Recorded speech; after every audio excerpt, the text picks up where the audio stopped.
दीपा और अनीता दोनों ही देवरानी और जेठानी थीं। दीपा नौकरी करती थी और अनीता घर संभालती थी। उनका परिवार बहुत बड़ा था। सास, ससुर और उन दोनों के बच्चे, कुल मिलाकर घर में 10 लोग थे। और आज कई सालों बाद उनकी बुआ सास अपने भाई के पास रहने आई थी। सुबह उठते ही बुआ जी ने देखा दीपा जल्दी जल्दी अपने काम निपटा रही थी। अनीता ने सबका नाश्ता बना दिया। जिस नाश्ते को दीपा ने सबको परोस दिया, उसके बाद दीपा ने खुद अपना टिफ़िन पैक किया और जॉब पर चली गई। अनीता ने फिर दोपहर का खाना बनाया और थोड़ी देर बैठ गई अपनी सास और बुआ सास के पास। बुआ सास ने से रहा नहीं गया और अनीता से बोली कि छोटी बहू, तेरी जेठानी दीपा तुझ पर बड़ा हुक्म चलाती है। सुबह से देख रही हूँ रसोई घर में तू ही लगी हुई है और वो महारानी दिखावा करने के लिए सबको नाश्ता परोस रही थी, जैसे उसी ने बनाया हो। ये सुनते ही अनीता ने अपनी बुआ सास की तरफ देखा और बड़ी प्यार से कहा, नहीं, ऐसी कोई बात नहीं है बुआ जी, दीपा बहुत अच्छी लड़की है। बुआ बोली, तू बहुत भोली है अनीता, पर मैं सब समझती हूँ, इतनी बूढ़ी मैं ऐसे ही नहीं हुई हूँ। अनीता से अब रहा नहीं गया और वो बोली कि बुआ जी, आपको दीपा दीदी की बाकी सबको नाश्ता परोसना दिखा, मगर आपको ये नहीं दिखा कि उन्होंने मुझे डांट कर सबसे पहले नाश्ता करवाया, फिर चाय पिलाई, और वो रोज़ ही मुझे सबसे पहले ही नाश्ता करवा देती हैं, वरना सबका नाश्ता बनाते तो मैं नाश्ता ही न कर पाऊँ। वो मेरा कितना ख्याल रखती हैं। दीदी सुबह जल्दी उठकर मंदिर की सफाई करके फूल सजाकर रखती हैं और वो मुझे खुद से 1 घंटा लेट उठने को कहती हैं, क्योंकि मुझे उठते ही नहाकर सीधा रसोई में जाना पड़ता है।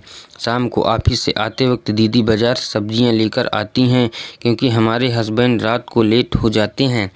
और दीपा दीदी ने सासू माँ को बाज़ार जाने के लिए मना किया है, क्योंकि माँ जी अब 60 साल से ऊपर हो चुकी हैं, कहीं बाज़ार जाते समय उन्हें तकलीफ़ ना हो जाए।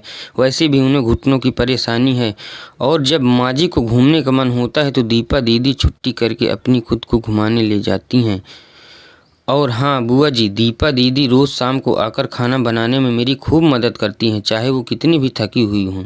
वो मेरी जेठानी ज़रूर है, मगर वो मुझे अपनी छोटी बहन ही मानती हैं और मैं उन्हें बड़ी बहन मानती हूँ। ये सब सुनते ही बुआ चुप हो गई। शायद उसकी चुगली अनीता के आगे फेल हो चुकी थी। शाम को दीपा सब्जी की थैली अनीता को पकड़ाते हुए बोली कि अनीता, सब्जियों के साथ वाले थैले में तुम्हारी फेवरेट लेखक की किताब भी लाई हूँ। ये सुनकर अनीता खुश हो गई और बोली, थैंक्स दीदी। अनीता सब्जी की थाली किचन में रखी और किताबें रखने अपने कमरे में चली गईं। तभी बुआ जी ने दीपा को आवाज़ दी, बड़ी बहू ज़रा यहाँ आना। दीपा बोली, जी बुआ जी। तभी बुआ बोली कि तुम इतनी मेहनत करके कमाती हो और ऐसे ही फालतू किताबें खरीद कर पैसों की बर्बादी कर रही हो, वो भी अपनी देवरानी के लिए। वो तो वैसे भी घर में काम ही करती है, तुम दिन भर मेहनत करती हो और वो घर पर आराम करती है। इस बात पर दीपा मुस्कुराई और बोली, क्या बुआ जी, आराम? और अनीता, उसे तो कह कर ही आराम करवाना पड़ता है। सुबह से बेचारी लगी ही रहती है किचन में, सबकी अलग अलग मनपसंद और उसके मिलाकर 4 बच्चों का टिफ़िन सब वो ही करती है, फिर भी उसके चेहरे पर हमेशा एक सुंदर सी मुस्कान ही रहती है। सुबह की चाय पीने का भी समय नहीं रहता उसे, और जब दोपहर बच्चे आते हैं फिर उनका खाना, उनकी पढ़ाई सब वही देखती है। वो इसलिए मुझे बच्चों की चिंता भी नहीं रहती और मैं अपना पूरा ध्यान ऑफिस में लगा पाती हूँ। कुछ दिनों पहले ही प्रमोशन मिला है। मम्मी पापा की दवाई कब ख़त्म हुई और कब लाना है, ये सब वो ध्यान लगाती है। घर पर भी कभी कौन सा रिश्तेदार आता है, उनकी सेवा भी वही करती है। और बुआ जी, घर पर रहकर घर और बच्चे संभालना कोई छोटी बात नहीं है। मेहमानों की भी आवभगत अनीता बिना किसी शिकायत के करती है। उसे तो बस पढ़ने का ही शौक़ है। फिर क्या मैं अपनी छोटी बहन की छोटी सी इच्छा भी पूरी नहीं करूँगी? अगर उसकी इच्छा मैं पूरी नहीं करूँगी तो कौन करेगा? अब तो बुआ की पूरी तरह से ही बोलती बंद हो चुकी थी। फिर दीपा ने अपने कमरे में चली गई। ये सारी बातें दीपा की सास पीछे खड़ी हुई सुन रही थी। वो बुआ के पास जाकर बोली, जीजी, ये दोनों देवरानी जेठानी ज़रूर है, मगर इनका प्रेम 2 सगी बहनों से भी बढ़कर है।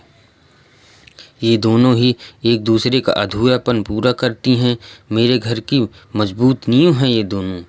पहले मैं भी एक बुरी सास थी और हमेशा ही मैं इनको लड़ाने की ही सोचती रहती थी, लेकिन इनके प्रेम के आगे मैं भी पिघल गई। और वैसे भी इनको लड़वाकर नुकसान तो हमारे ही घर का होगा ना, इसलिए मैं भी इनके ही प्रेम में मिल चुकी हूँ। लेकिन ये बातें दीपा और अनीता की बुआ सास को समझ नहीं आई और वो मुंह घुमाकर अपने कमरे में चली गई, क्योंकि वो तो इनको लड़वाने ही आई थी।